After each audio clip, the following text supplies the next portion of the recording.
Thank you for being with us tonight for the second part of our two-part Montreat Wednesday series on practicing and growing resilience in a time of pandemic. Last time we met, we were joined by Beth Turner and Victor Jones of Resources for Resilience. They continue their conversation this evening with Ann Seaman and Mason Blake. Tonight for part two, they're talking about simple tools that you can practice starting today. The resourcing tool, the highlight tool, and the restore tool. Looking forward to adding some tools into my tool shed, and I'm sure you will be too. So thanks to all four of our presenters for tonight. It's great to have their wisdom and insight shared with all of us. Thanks to you. Thanks to Ann Dupree Rogers and everybody over at Resources for Resilience for making this possible. I want to especially thank Ann Seaman as well for also being the editor and producer and technical director of the program for tonight. So we're delighted to continue carrying on our conversation, practicing and growing resilience during pandemic.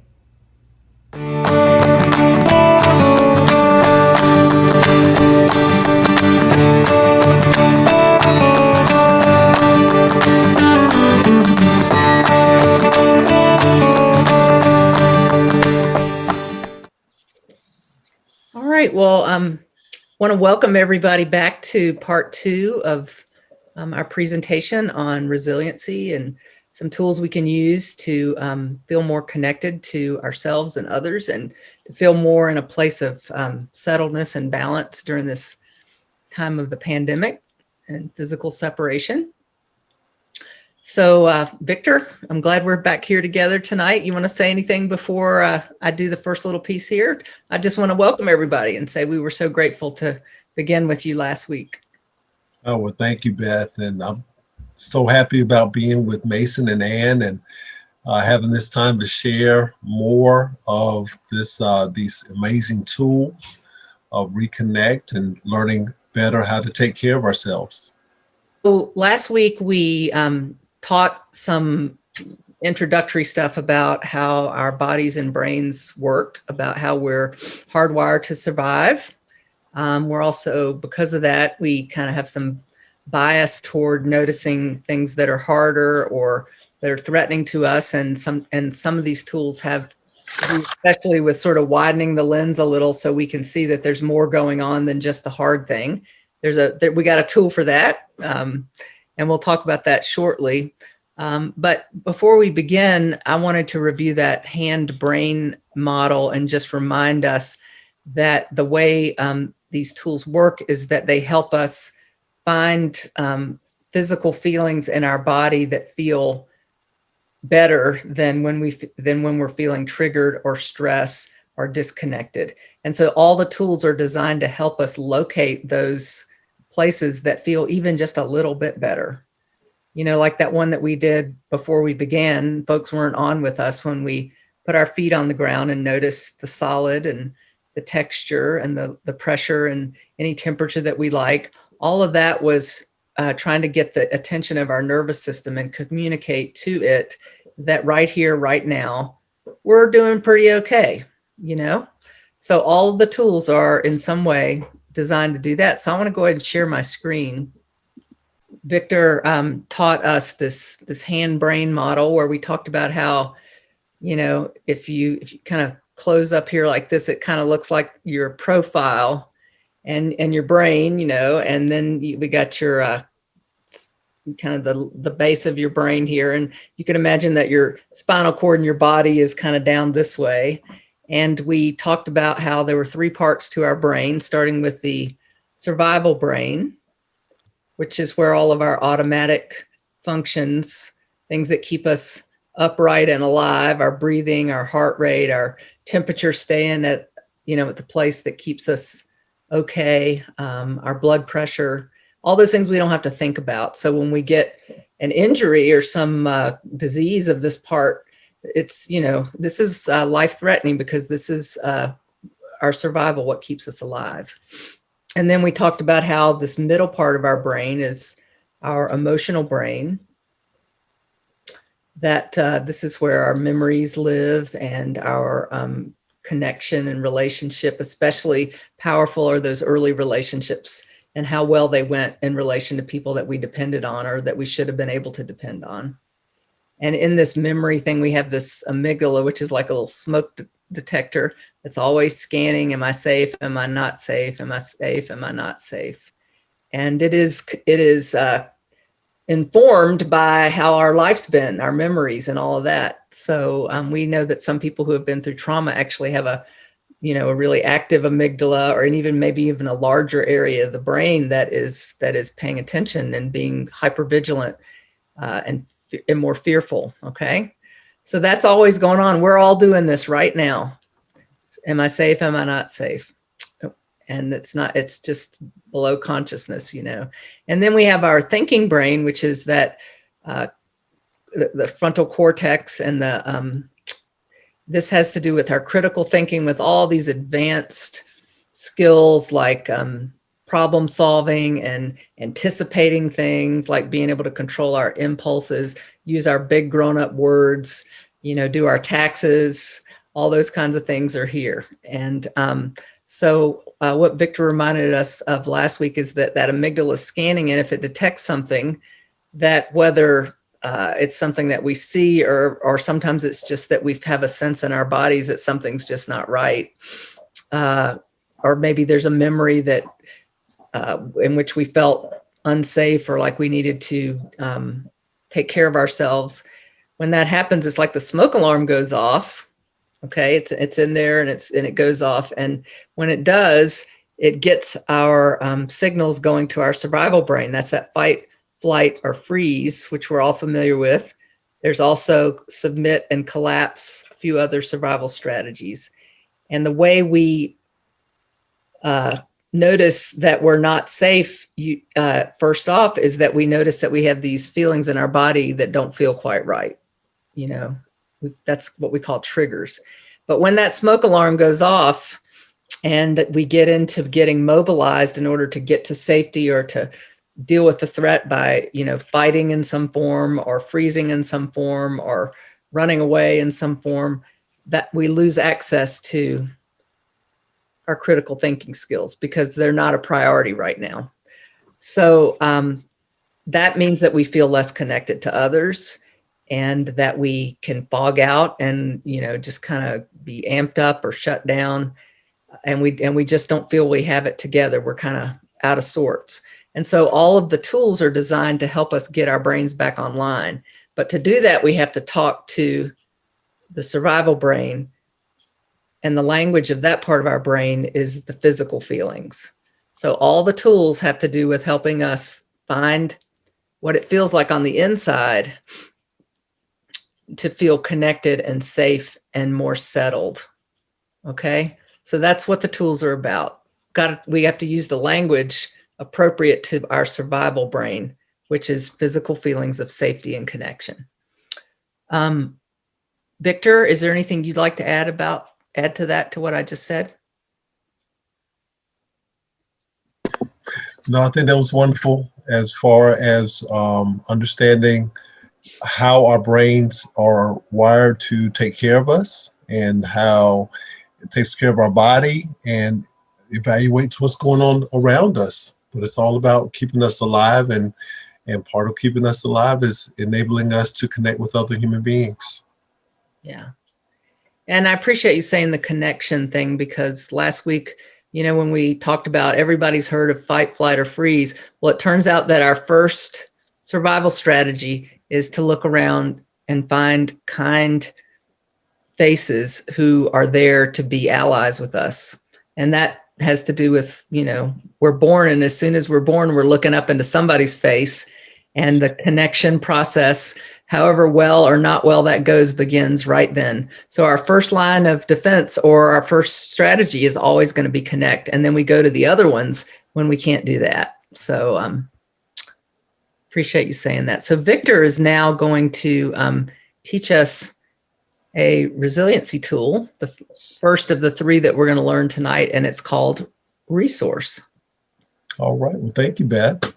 Yeah, so Resource is a really important resilience tool. And if you just consider, what if we started off our relationships with this kind of contact with other people? Just, kind of looking into each other's eyes, listening to each other, sharing a positive experience. So let's learn more about resource. So a resource is something positive that helps you to feel calm, to feel good, strong, or okay. We see here in this picture, this gentleman being loved by his puppy. And but that's a positive sensation. And that's really important to identifying a resource. A resource could be a relationship with another person, something that you're really good at. We have some folks in our communities that are wonderful artists, or at least they think they're wonderful artists, and that's good enough. If you're proud of your work, then that can be your resource. It doesn't matter if anybody else likes it, you love it. We also have places that we enjoy. Right now I'm thinking about going to Myrtle Beach and seeing the sunrise. And the sensations that are associated with that are really important to a resource. It could be something that makes you feel proud. Are you an athlete, a runner? The thing with the resource is that it's personal. It's really specific to the individual. It's not something that someone else can offer you one of theirs, but each person has their own resources, their own special activities or people or relationships that make them feel good and feel connected.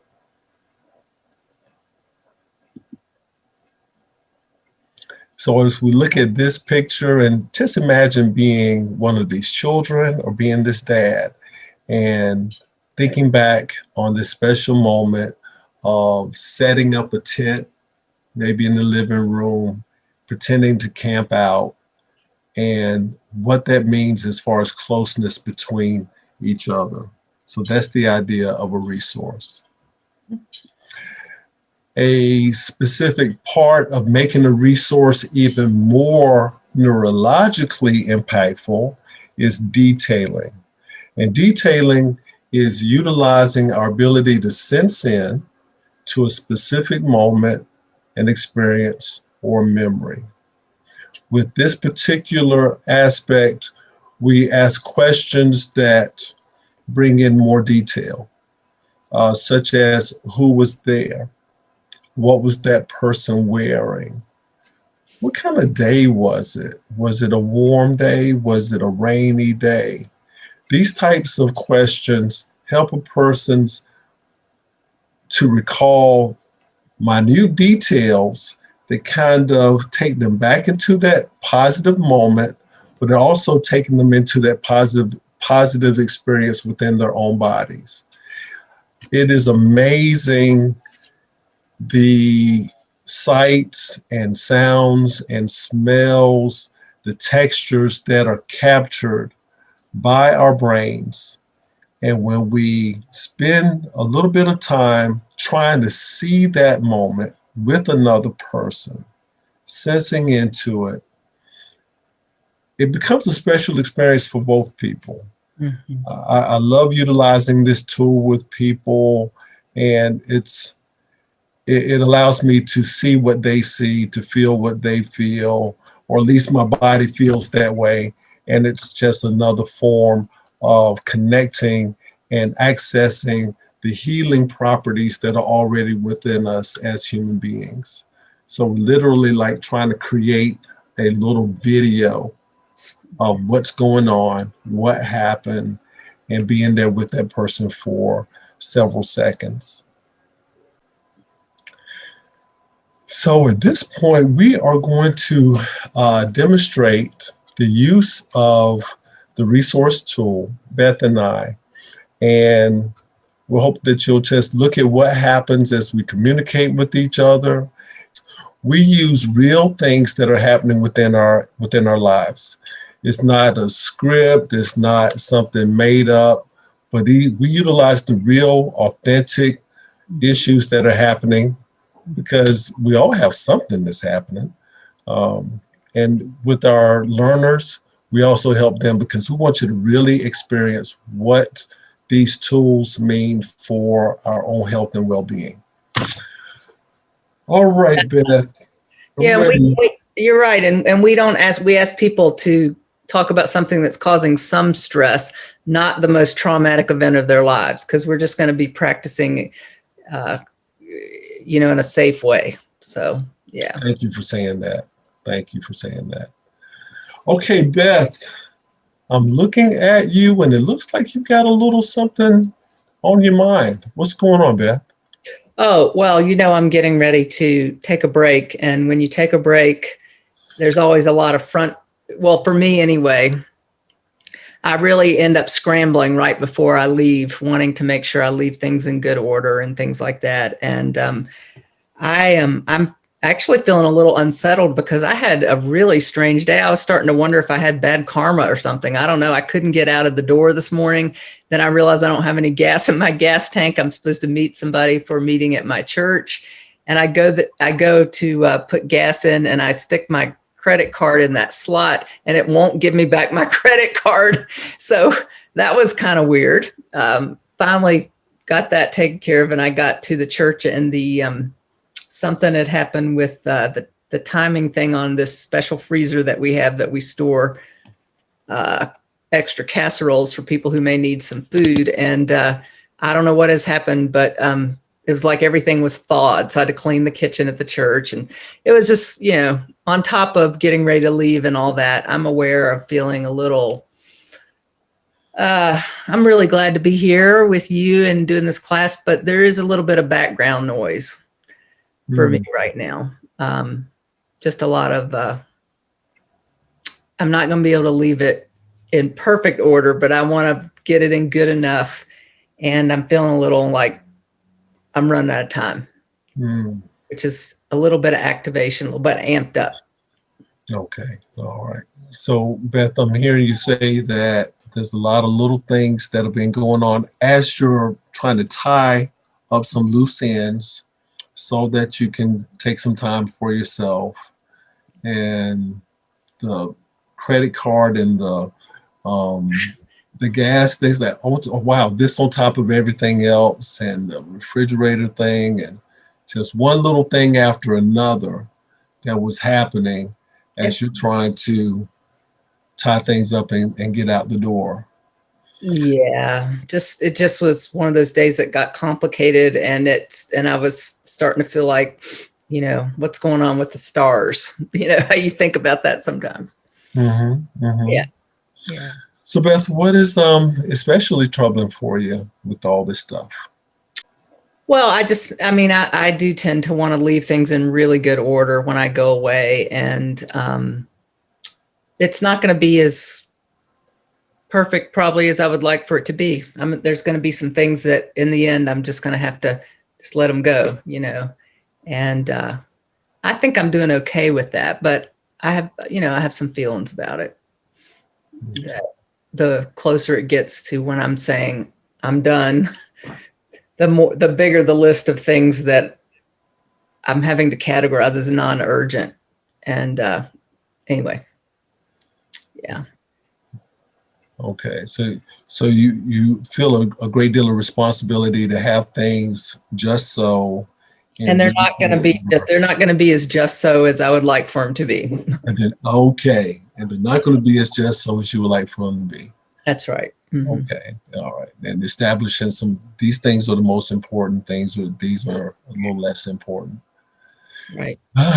And as you mentioned that, there's a bit of that comes to your face, just kind of, I'm looking forward. I see your lips are kind of coming in. Well, I tell you where I really feel it is like the back of it feels like somebody's got a hold of the scruff of my neck a little bit. Like I feel some tension in the back of my neck. So that's where I'm really feeling it. It's like that's where my attention is aware of right now, that it's affecting me physically. Okay. Well, that tension, the way you feel about it, the look on your face, you make sense to me. You really do make sense. And it makes sense that you feel this way. Yeah, thank you. And I remember last week we talked about that little phrase that we can give each other just to let each other know that we're human, and how you feel and how you're experiencing this makes sense. And it may not be how you would feel, but it actually helps us feel safer and more connected just to say those words. You make sense to me. Yeah. Yeah, you do. You do. So And I thank think you. that it has you feeling a bit amped up, but it seems like your shoulders came down a little bit just from that, just from knowing. Just from the makes sense thing. Yeah. Mm-hmm. But it's still there. They're still pretty tense. Yeah. Yeah. All right. Well, I wanted to ask you, has there been a time when you've had a whole lot of stuff going on and you found a way through it and it worked out pretty good? I don't know if that meant that there was some additional support for you, but a time when you've had a lot going on and it worked out okay. Sure. I'll be honest with you, though. The thing that is helping me get through right now is remembering some of the beautiful images from all those inauguration activities. And I just am really seeing the colors of all of the coats of those powerful women. That is what's feeding me right now. So tell me about some of those colors. Well, I think I'm aware of the people that were on that platform yesterday, what some of them have overcome. That inaugural poet, Amanda, I am really captivated by her, and just thinking about her words and what she has overcome. For some reason, that lightens me right now. It's not helping me get any extra work done or anything, but just aware of how she has overcome speech difficulties and how young she is, and how she seems to be good already, even at age 22, at taking care of herself. I don't know how these people, it's almost like they, I don't know. I just found it very, very inspiring. And just even the thinking about the colors settles me. The color of her coat. What color was the coat? Oh, it was this bright yellowish gold color. And for some reason, that's a resource for me right now. That is her give her poem and the things she was doing with her hands, and just talking about justice and just is, and it was just absolutely beautiful. And and I just took a really big deep breath. Yeah, and I'm seeing a softening of your eyes as you relax into that. And it almost looks like you looking at her coat and looking at her hands as they were moving. And I'm just wondering about how that even feels physically for you as you make those movements. Yeah. She was doing a lot of this. It was like her hands were dancing, and she was just elegant. And I just think actually, I don't know how this is going to land with other people in the congregation in Black Mountain, but it was a very hopeful day for me in some ways that I needed for it to be. And I'm still, that is actually helping me get ready to leave. Okay. Yeah. So I noticed the your smile returned as you were in that moment, and the softening of your face. That tightness seems to have alleviated. And I'm wondering, where do you notice those sensations physically for you now? Well, I'm yawning, and my hands feel very relaxed. My hands feel relaxed. So I'm just kind of soaking that in a little bit. Well, Beth, thank you for allowing me to spend this moment with you and see some of this through your eyes. I appreciate that. Oh, yeah. Thank you. Thank you, Victor. Any observations about, like, I identified a resource, something very real, and then did details about that with Victor's help, and then noticed how my body feels when I remember in great detail that thing that fed me, so to speak. And I'm curious about what Ann and Mason saw as Beth and I communicated this way. Certainly notice Beth react and loosen up, smile, the tension in her face drop as she recollected those visions, those not just the visions, but the moves and the sounds and the words and all aspects of it. And you could see, well, we're drilling down in the details, help her focus more and more on the joyfulness of the experience for her. Yeah, that's right. That's exactly what I was experiencing. And I noticed the tone of her voice change. It wasn't as tight and as frazzled sounding. So. Can feel that in there too. Yeah. One of the wonderful things about this tool is that I could not pick what would be meaningful and settling for Beth. That's coming from her experience, from her sense of meaning. And for me, as the person that's helping or being there with her, it totally relieves me of trying to come up with the right thing to say. It's more a matter of being present and listening to her words and allowing space for her experience and for her meaning to shine through. That's right. And resources just kind of show up. It's often the thing we immediately think of, because somehow at an unconscious level, we know what the medicine is that we need. I appreciate the questioning line that gets you to where you are recognizing something that's self-calming for yourself. Because so often I think a lot of us want to fix it. I mean, I'm very guilty of that. I just need to fix it. And sometimes that's not the right thing. Glad you said that, because you know what's really happening. I know when I'm trying to fix it, I want to help, but I also kind of want to make it kind of let's move on, let's get past this. But then that kind of becomes about me. But that's my discomfort, as opposed to relaxing and being curious, and then also developing confidence that each person's body and brain knows what will work for them. If we give it space, it'll kind of take care of itself. So we're wired to heal if we give ourselves room for that. So I find it takes a lot of pressure off of me.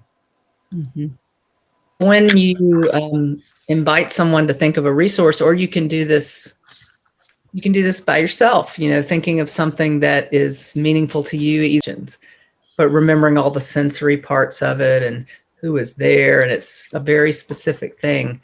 And then just noticing what happens to your body as you remember all those details, because what you're doing is telling your body that you're safe in this moment. So,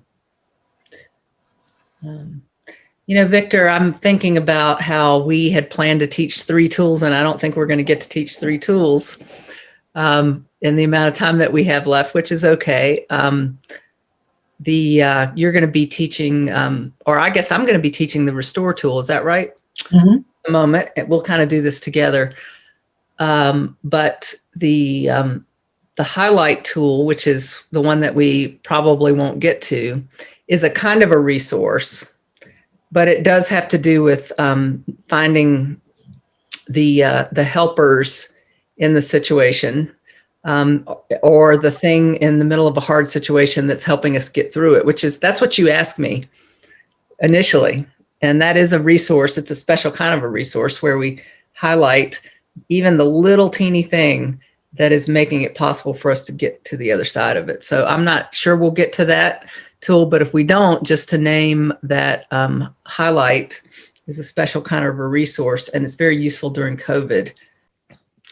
So again, if we're going to speak the language of our nervous system to reset it by sending the message that we're safe, we have to talk the language of our survival brain, which is noticing the positive or at least neutral physical feelings that go with bringing our awareness to the details of a resource.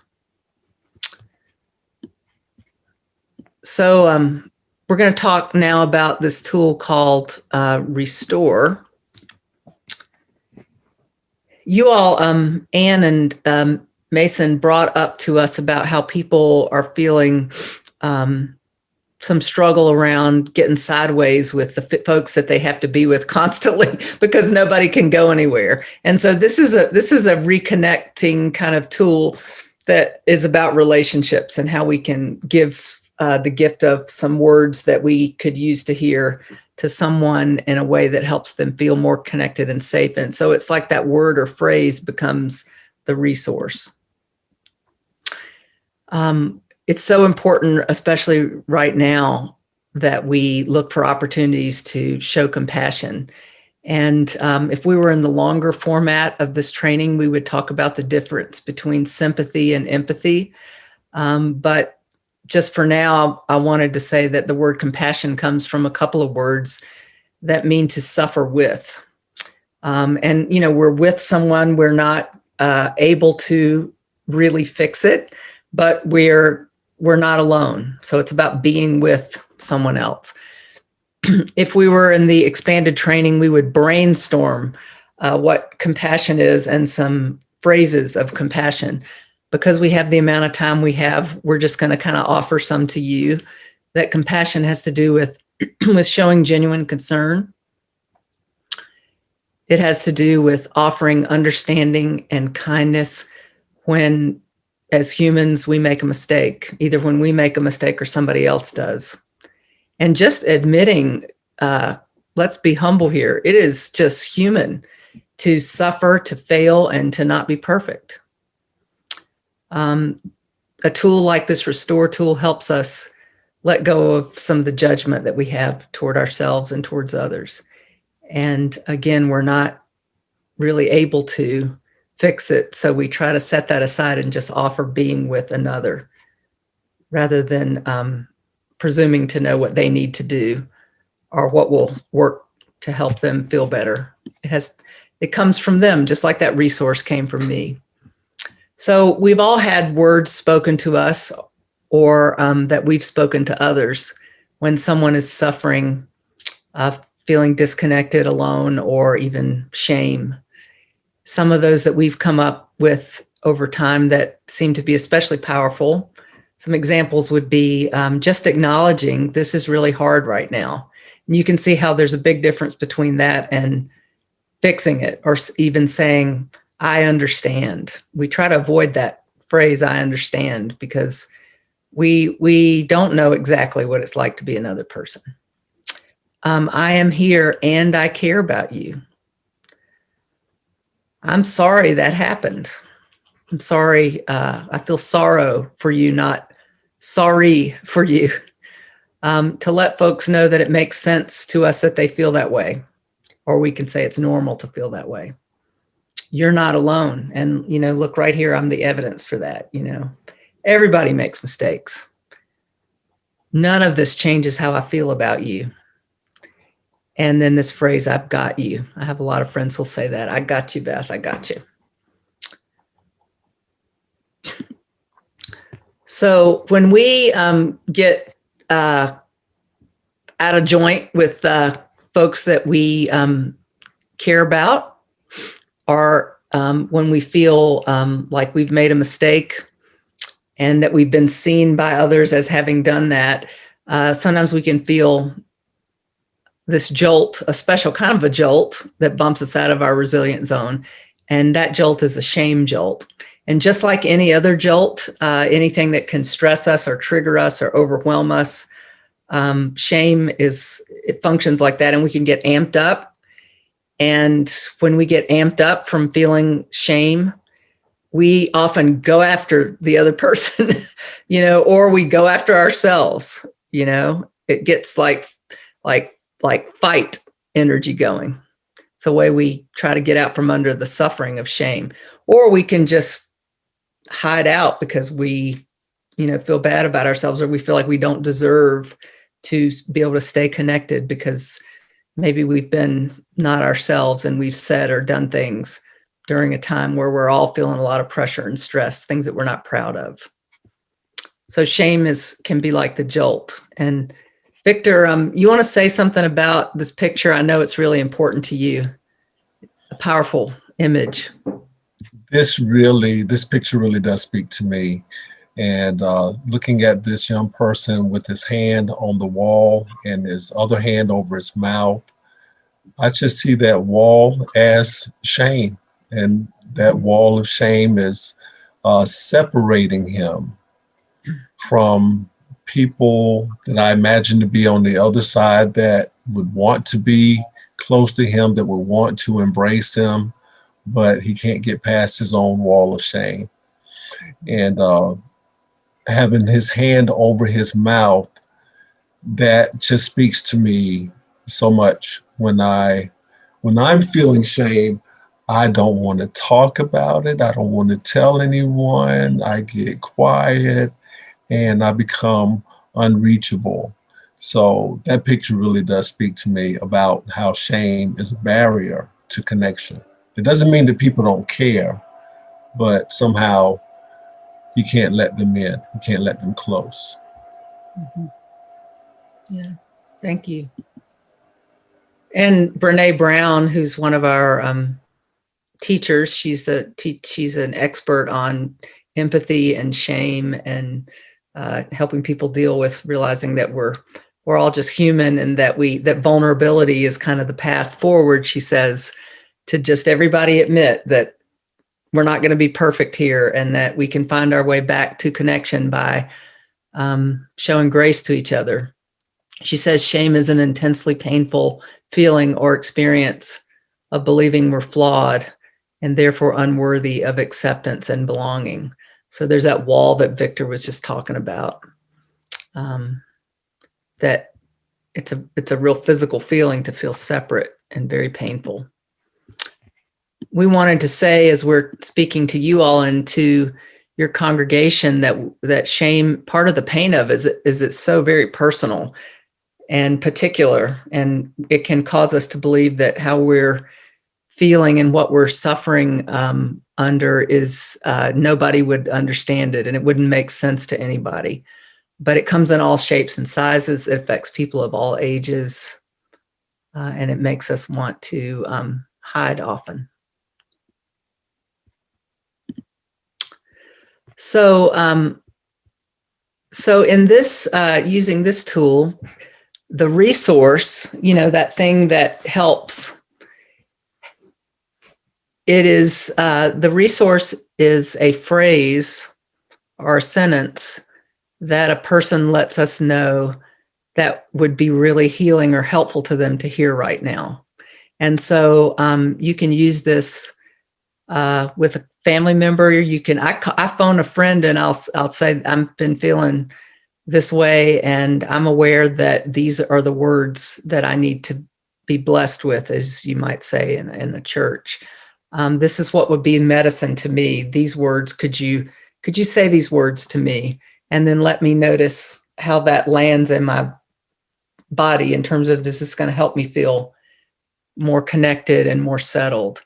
And so it's a very powerful tool. So Victor and I are going to do a little demonstration of this. And we don't have to even tell the story of why we're feeling disconnected or shame in order for this to help.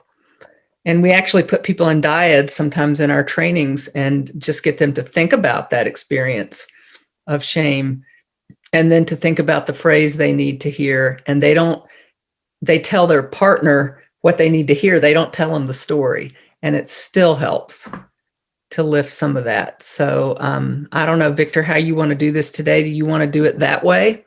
Or do you want to tell me a little bit about what's going on?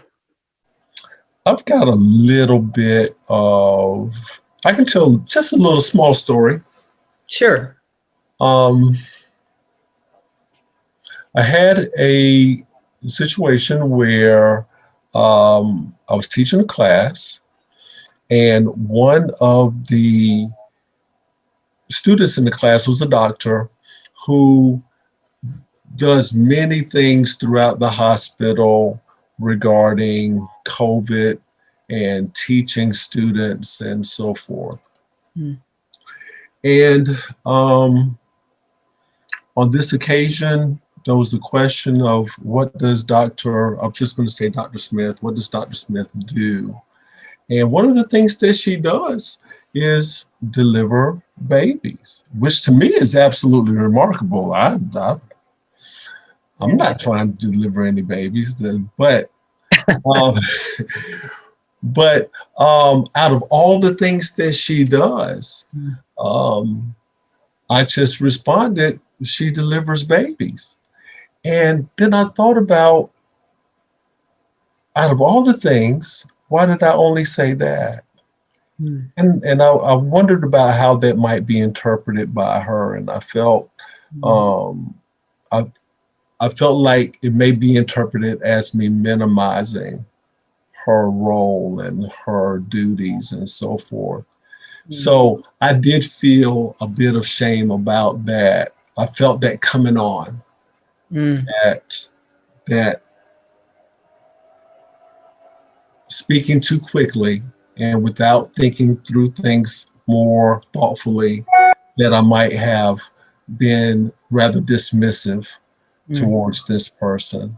So that's So like you're telling me this right now, and is that still sticking around for you? Your feelings about having done that? I take it that they are. It does. I felt a bit of heat come over me as I recounted that story. And even though I pretty immediately owned what I had done, and I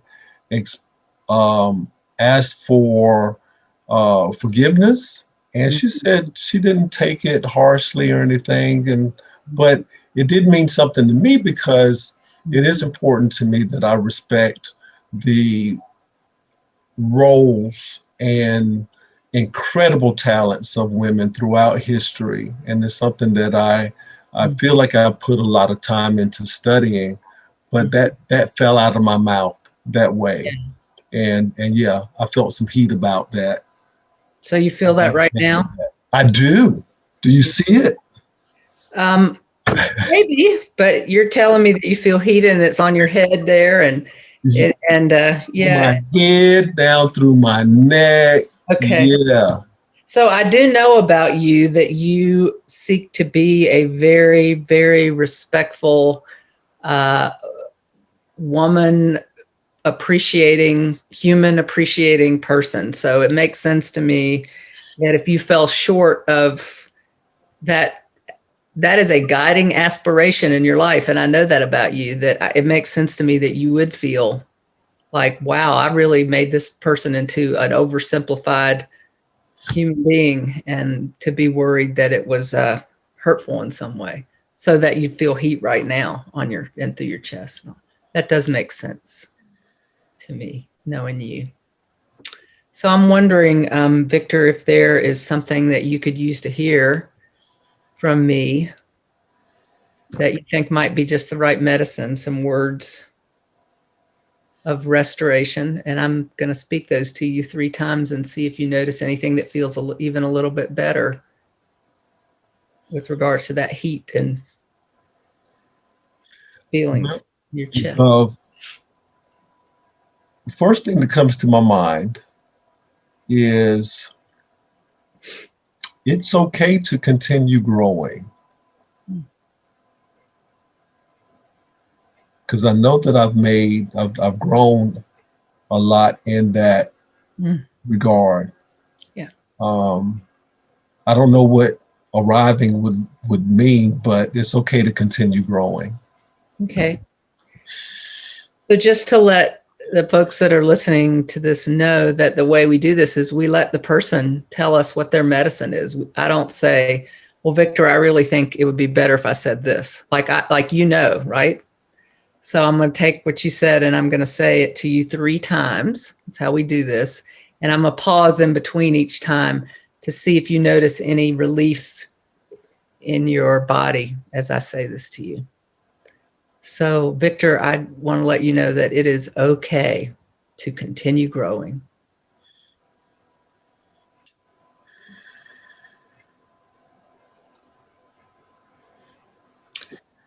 Victor, it is absolutely okay to continue growing.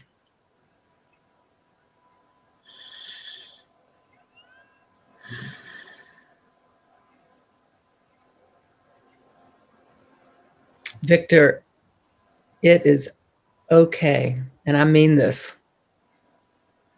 It is okay for you to continue growing.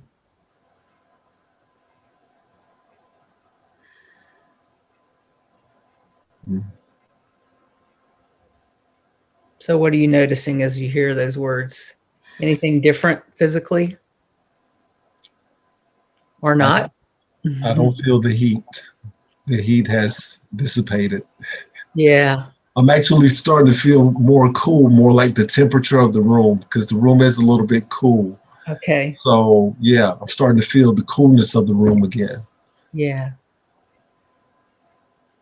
Yeah. Well, and it's interesting how it even affects me to deliver those words to you. We kind of like our mirror neurons line up there, but it blesses the other person who gets to say this phrase to you as well. So one of the things we can do with this tool is ask for these words of blessing from another person, especially when we feel like we've missed the mark somehow, and just say their name and say the phrase to them.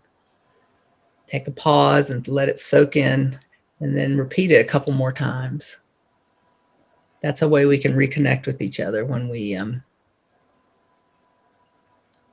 struggling with feeling like we've messed up or not been our best self during this difficult time. Yeah. Thank you, Beth. You're welcome. All right. So we're about at time here. And anyway, what are any observations from you two about offering somebody a word or a phrase that they need to hear? Well, I think it's interesting, Beth, that you allowed Victor to prescribe his own medicine, but That's right. What if he says, there's not a darn thing you can say to me that's going to help? That's a great question, Mason. And that's part of having the other tools also available, but to slow down and allow that person, I'm not offering a fix it for you, but what would you want to hear in this moment? So it's not something that Beth would generate for me. And she may just hang out with me for a while until I do come up with something, but it's not a rush, and it doesn't even have to be the first thing that I say. So it's okay to take time with that. Sometimes we'll say something to somebody and they go, no, I don't think that's quite it. Let's try again. Okay, so let's try again. How about this? Okay, yeah, that's more it, Or, if he said that, Mason, I might say, well, I can see how, I could even let him know it makes sense to me that sometimes we don't feel like there's anything that would help. And I have a feeling that in itself could be helpful, like Sure. It makes sense that you feel that way. What I'm noticing with all of these tools is the deliberateness and the amount of airspace, so you're not just rapid fire having to come up with something. You can sit and consider, which I think is not something culturally that we do in this country very well. We tend to either do the fix-it piece, or we tend to just, we can't stand silence. And that's one of the things I notice with Victor is he pauses, and I see how he deliberately even his own medicine, he comes up with it. Yeah, but he took some time to do that. So Yeah. I think deliberate words are a big part of this. Really. So, something you can do with your people in your congregation is to just have them pair up and each of them think about a time during this experience of COVID that they felt not real happy with how they were doing or how they treated someone else. And they don't have to tell that story. In fact, don't tell that story, and then to have them, after reflecting on that for a moment, to think about something they could really use to hear and to write that down. And then they get their partner to say that to them 3 times and pause in between, say their name, say the phrase, don't extrapolate on it. Don't make it into a poem, say exactly what they said and allow the other person to let that land in their nervous system and see what the physical feelings that feel better come up for them. And it is actually really powerful without telling the story. Mm-hmm. It's a reconciliation with yourself practice and restoring a sense of, man, I must deserve to have someone be with me and have someone be kind to me because it's happening right now. Many thanks again to Beth and Victor and Mason and Ann and everybody over at Resources for Resilience for providing such powerful programming and a lot of great information for us to take in tonight. Let's bow together in prayer. Almighty God, we thank you and praise you. We continually lift our eyes to you to show us the way, and we celebrate that you enlighten our minds and inspire our hearts to continue to be the people that you would have us be. Thank you for the tools that you provide to help us do what you would have us do in the world. In Jesus' name, amen. 1 week from the broadcast of tonight's presentation will be Ash Wednesday. Ash Wednesday begins the season of Lent, which is the preparation for the coming of Easter. It's the most solemn time of year for Christians, and it's a magnificent opportunity to go ever deeper into our own spirituality. So I invite you into the whole practice of Lent, but starting with an Ash Wednesday service that we will provide online 1 week from the broadcast of tonight's presentation, February 17th, 2021. We're looking forward to going on that journey with you. Thank you and good night.